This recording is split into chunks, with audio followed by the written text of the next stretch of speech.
let's start from the Ashanti regional capital, Kumasi, where the police are on a manhunt for a man alleged to have murdered his pregnant wife at Nyanchere Nyase, close to Sofo Line. The suspect, only identified as Maxwell and in his early 40s, stabbed his wife multiple times in front of their 6-year-old son and has since fled the community. Live Offense Erastus Asaridonko visited the couple's home and has filed this report. About 12 o'clock, and I'm just about to team. To a team on say, oh, come you, and I was say, sorry, and I'm sorry. No, what room lighting until why you soon. Tijuana Bam and appear free them on or buy natures and sending me a new demoja. And I'm oh, Lama Sonade, one Cassante de Muya so for Banataliana or deep Pamujan. That is wife of the landlord, Madame Amanyako, narrating how she was woken from her sleep by a pregnant woman being killed by her husband.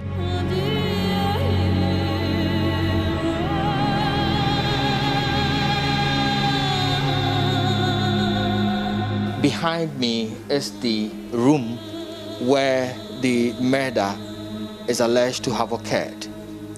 Now, the two have been living for some time now. They rented this apartment about a year ago. They live with their 6-year-old son.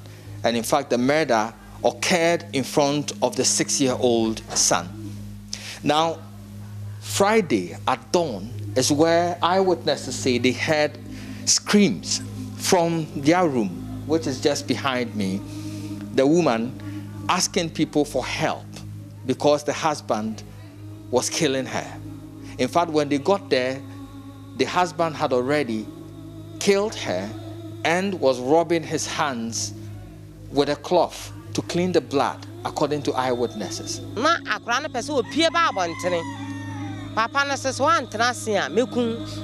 And to us, somehow, or mammy, can say, oh, and to be a Majimin who come in, not as oh, how me a mamma and a money. And Tinan and a marbon tonight. Now, Cransword and Toma, I couldn't sense what Papa Sawana. And Tinan to Manu crack rent into the Ortiana say, oh, and to be a Majimin who come, will be a Majimin who come. What say a Coniano, as she say.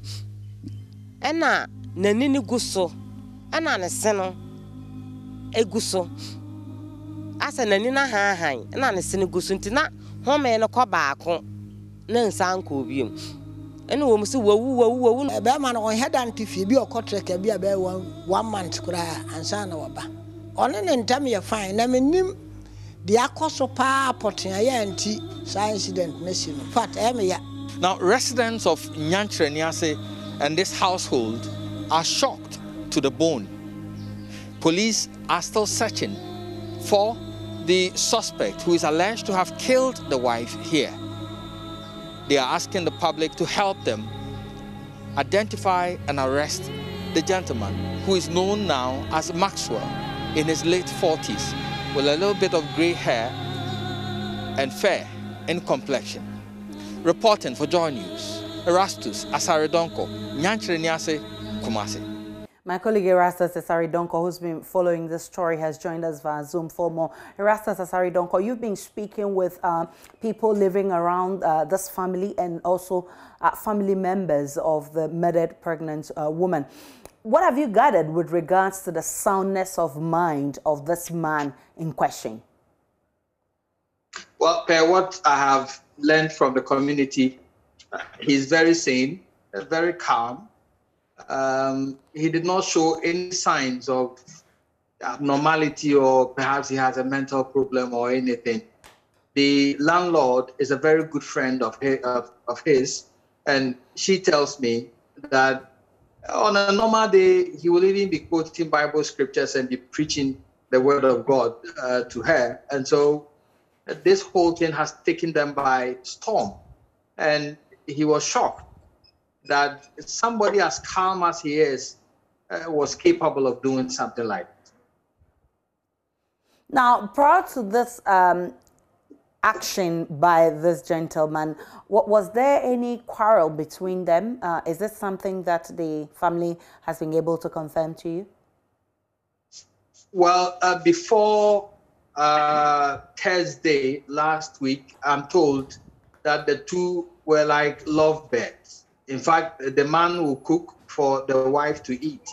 It was the man who even gave the woman money to start trading importing stuff from Togo, neighboring Togo, to sell in Kumasi. But somewhere Thursday is when he started accusing the deceased of infidelity, claiming that the woman goes to Togo and is having an affair with somebody, to the extent that he traced her all the way to Togo to check on the veracity or otherwise of this claim, but found nothing. He came back and started fighting with her. And so I'm told that she has a shop at Sofo Line, and that is where they started fighting on Thursday. The fight degenerated into something else, heated arguments on Friday. And when they came at dawn on Friday, that is where when he stabbed her. And if you look at the murder weapon, it tells you that he indeed planned this, because it's something they sell, it's similar to those that they sell by the roadside. A very sharpened knife, military grade, and they sell it by the roadside. He bought it, put it in the room, and that is what he used to kill the wife. Now, let's talk about what the police has gathered. Have you had any information from the police as far as their investigations are concerned? Well, the police tell me in the night they tried searching for him. So they combed everywhere within the community. In fact, I understand the following day they were back in the community. I learned he escaped through there is a stream behind the building. And so he went through that stream wearing only shorts. So they traced him along the bushes, and a search party was organized yesterday as well to comb the whole vicinity for him. Today, they are learning that he solicited funds from somebody to try to cross the border to neighboring country, Togo. And so they are relaying messages all across to every station along the borderline and all across Ghana to link up, share his pictures with the hope of arresting him. Erastus Saridonko, I know we are told that the man committed this heinous crime in front of their child. Do you know what has happened to this child? How is the child faring? I'm told by the landlady that he's visibly troubled. He's confused. He's a 6-year-old boy. And he tells them that the father asked him to sleep. He wanted, when they started and he was stabbing the mother in front of him, he wanted to get out. But he said that the father said if he gets up, he will kill him. And so he covered himself with cloth. And so when he came out, he was visibly troubled, according to the landlady, and he has since been handed over to one of the family members to take custody of for the moment. So we are trying to still get to the family to try to see him and look at the condition he's in. Erastus Saridonko is my colleague in the Ashanti region monitoring this event for us, and will surely bring you updates from police's investigations.